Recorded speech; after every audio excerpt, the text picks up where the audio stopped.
Welcome to Fashion Reverie Talks. I am Tijana Ibrahimovic. And I am Cicily Daniels. Fashion Reverie takes you from the front lines of fashion to the front row. All of Fashion Reverie Talks segments are based on published content found on fashionreverie.com. So if you want more info on the segments, go to fashionreverie.com. This week, we bring you our favorite looks from the 2023 Met Gala and some great spring 2023 fashion looks that reflect the new Barbie trend. So if you like this episode, and of course you will, don't forget to click the subscribe button. We start every episode with fashion news, and all of our segments are based on the fashion news alert found on fashionreverie.com. So let's jump into the current events in fashion. Cicily, take it away. I will. So see, usually, Tijana, it's you who gets the slightly scandalous news, but right now I get to talk about a lawsuit. I know this week is my week. A lawsuit, and investors have sued Adidas over the split with Kanye West. Now, investors are claiming that Adidas knew about his erratic behavior for many years, and they didn't put any measures into place to deal with that bad behavior. And there's a class action lawsuit that's been filed. And of course, Adidas has said back that they reject these claims, are going to defend themselves vigorously. But I think it's such a fascinating, concept. And, I guess, unfortunately for Adidas, they are expecting a $1.2 billion loss in profits, and Yeezy products had produced a lot of income for them. But at the same time, I don't know, I kind of am on this, I'm not on the side of anyone, but I'm like, I have seen Kanye West over the years, so I don't know, maybe the investors have a point. What do you think, Tijana?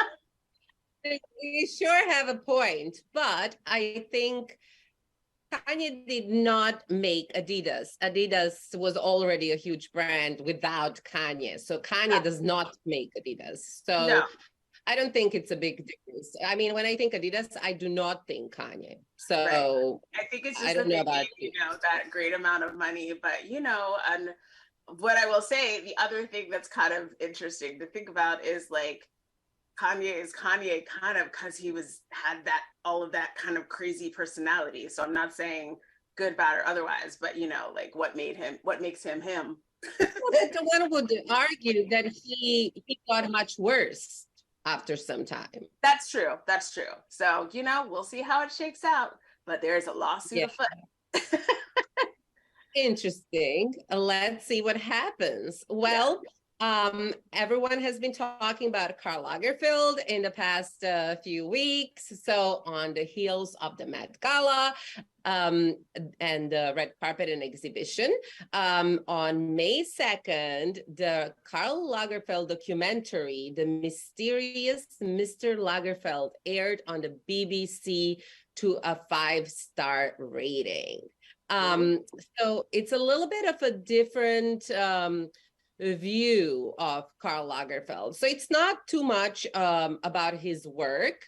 I mean, it includes his work at Chanel, and but a lot of his relationships, business partners, his former friend, the lawyer, doctor. So they will be sharing a little more about, their relationship and their thoughts on Karl. And of course, we all know about Choupette, the famous cat that was probably favorite thing alive in Karl's life.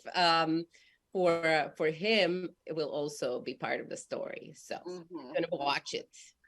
Well, I love a good documentary, so I'm sure that I will be interested to watch. Obviously, there's so much talent there, but also some controversy, and so I'm sure it'll be a good documentary. He was a controversial character. That's not new. Right. So, but there's always good new info that comes up in these documentaries. So.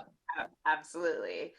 And our last bit of news is about the teaming up of Duo Lipa and Donatella Versace, because they are creating a luxury vacation fashion line that's going to be presented at Cannes at the film festival on May 23rd. And this new collaboration is called, is it La Vacanza? Give me, yes. La vacanza, vacation. Vacanza, vacation, as part of the Versace. La vacanza or vacanza. I don't know.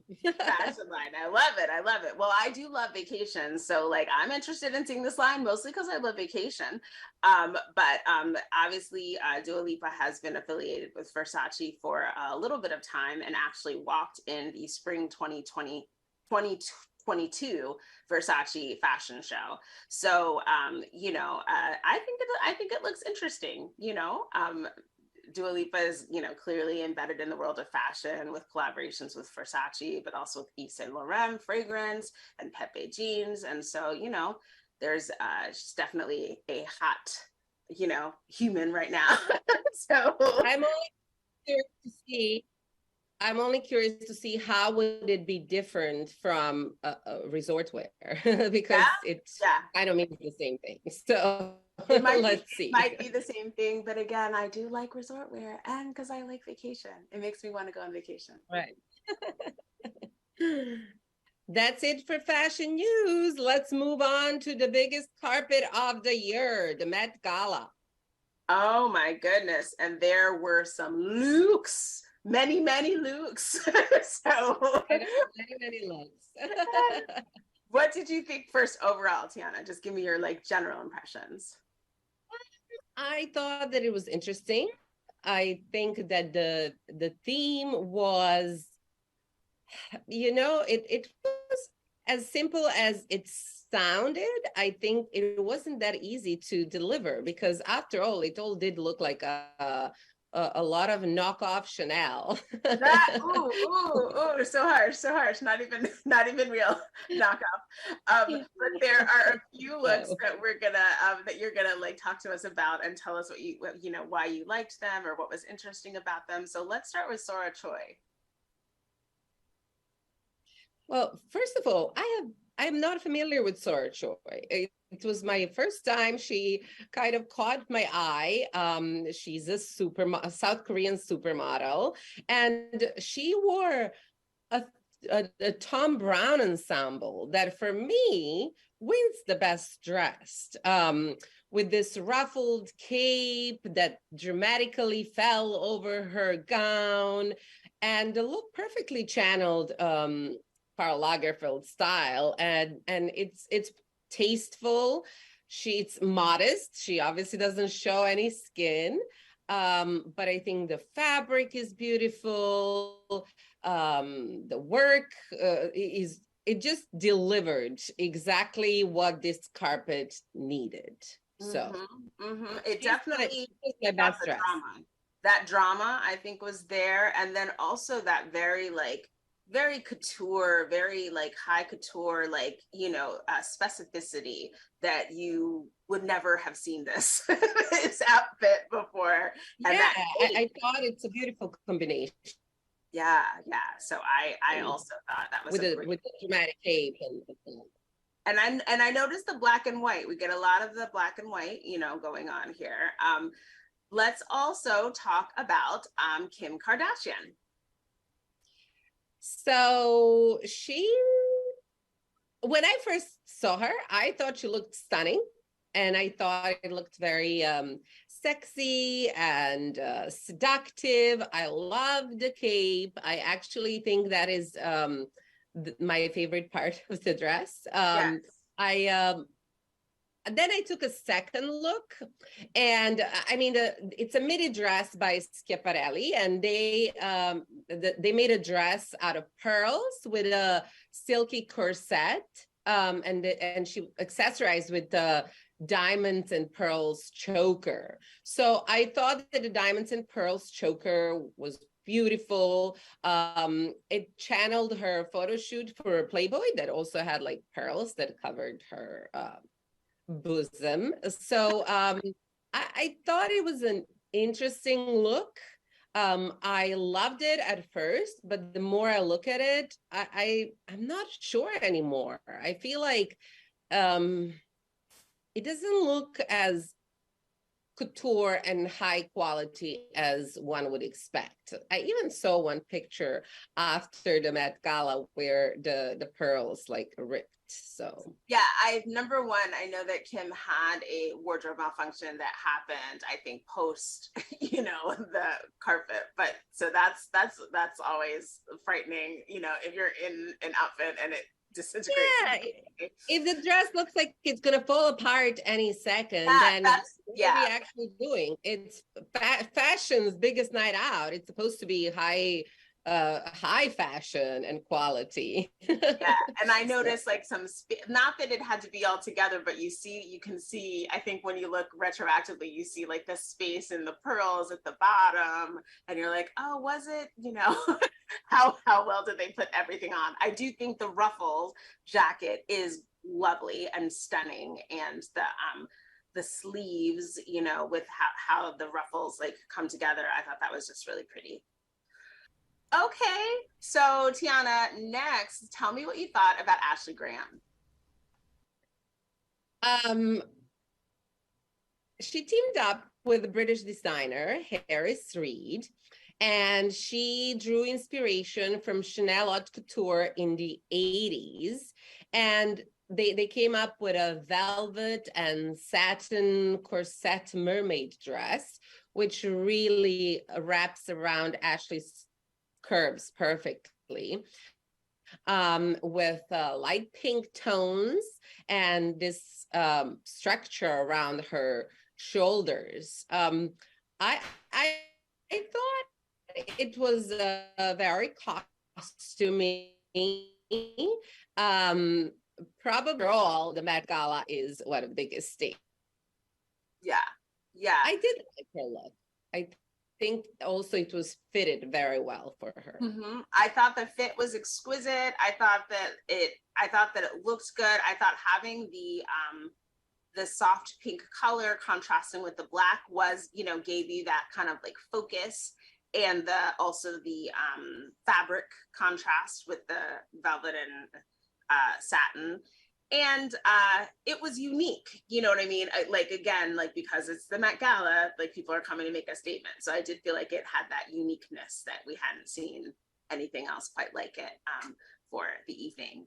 And talk to me about Bad Bunny. Oh, Bad Bunny. I like what Bad Bunny, I was going to say Big Bad Bunny. Bad Bunny brings to the carpet. I mean, look at that back, the open back. Yeah. So he, I think, knows how to rock a suit and bring spiciness to it. It's custom Jacquemus suit, and it's all white tweed. And it looked very conventional until we noticed the open back and a long floral train. So I thought that the look was perfect, and I love the monochromatic look. So Bad Bunny brought bad look in a good way to the red carpet. I really like that element of surprise. Like you said, if you looked at it at first, you would think, oh, that's a nice looking suit. But then if you looked at the, when he turned around or you caught another glimpse, you could see that like back going down, that ruffle. That's just such a surprise. Now, I mean, what I like about him is that he is not, he doesn't look like he's trying to channel like a lot of femininity. He still looks like manly, like a man. Yeah, so no, I feel like he was definitely owning his fashion. With all of the black and white that I see on the Met Gala, it looks like you were dressing for the gala today. Have to fit the theme. Well, I think that I really enjoyed looking at the different looks that I got to see when I was looking at the red carpet. And even though I wasn't at the Met Gala this year, I can't wait for my year when I get to show up with my look. Well, for other looks, check out my article on fashionreverie.com. All right, viewers, I'm introducing Sydney Yeager, our associate fashion editor. It is her debut on Fashion Reverie Talks, and she will be talking to us about her Barbie article for Barbie Fashion of 2023. Welcome, Sydney. Hi, everyone. So last summer was hot girl summer, and this summer it's not summer yet, but spring started with being referred to as a Barbie girl summer to be. So what do you think about it? Obviously, you wrote a whole article on this topic. I know, I'm very excited about it. I think with the new Barbie movie coming out on July 21st, it's really interesting to see how not only the fashion industry has gotten really, really excited about it, but the fans of Ryan Gosling, Margo Robbie, and Greta Gerwig have all gotten excited about the live action version of the film as well. So we're seeing celebrities wearing a lot of pink, designers creating a lot of pink items. A lot of people are putting their hair up in like that Barbie high ponytail. And so I think that at the end of the day, we're going to see a lot of that come for summer. And we're not necessarily going to have like all of the mini stuff in Hot Girl Summer that we saw last year. Oh, that's great. So do you have a favorite look from your fashion roundup? Or I saw Barcelona cutout dress. Yes, that one was a really good selection for just summer in general because the animal print and the pink tone made it very playful. It makes it very fun for summer. And it's also so perfect for like Barbie and in a modern take. And it's just so easily styled. Yeah, very pretty. I love it. I love that we're back to like pink colors and girlishness. Embracing that for men as well, because you see that with Ken's outfits, and just embracing the color rather than shunning it or seeing it as gender roles is really amazing. So you also recommended a rose art pink enamel hoops. Yes. I know, those ones are really pretty, and it was just so perfect because hoops, I feel like, were something that was so quintessential in the 2000s, and that was when Barbie was really popular and a lot of Barbie looks then. And I feel like we're starting to see hoops again come back into style because they never really can fade. They're just such a classic jewelry piece.